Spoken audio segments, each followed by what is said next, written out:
వైజయంతి ఒంటరిగా రూమ్లో కూర్చొని ఏడుస్తూ నా వాళ్ళ దృష్టిలో నేను హీనంగా అయిపోయాను, ద్రోహిలాగా మిగిలిపోవడం కన్నా నిజం చెప్పడం మేలు అని అంటూ ఉక్రోషంగా హాల్లోకి వెళ్తుంది. ధాత్రి కేదార్లతో మాట్లాడుతున్న శ్రీవల్లిని కిందికి నెట్టేస్తుంది వైజయంతి. ఇక వైజయంతిని కోపంగా చూస్తూ శ్రీవల్లిని పైకి లేపుతాడు సుధాకర్.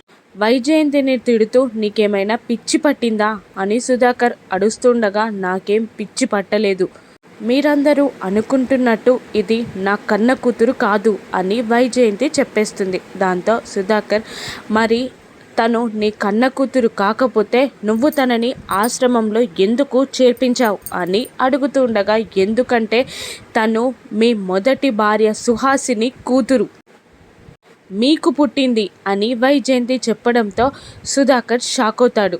శ్రీవల్లి, కౌశికి, యువరాజ్, నిషి అందరూ షాక్ అవుతారు. ఈ శ్రీవల్లి కేదార్ చెల్లి, అందుకే నేను అనాథాశ్రమంలో వదిలిపెట్టాను అని వైజయంతి చెప్పడంతో శ్రీవల్లి తన సొంత చెల్లి అని తెలుసుకున్న కేదార్, జగదాత్రి ఇద్దరు సంతోషపడతారు. ఇక వైజయంతిని ఇప్పుడు సుధాకర్ ఏం చేస్తాడు, శ్రీవల్లిని కూతురుగా అంగీకరిస్తాడా?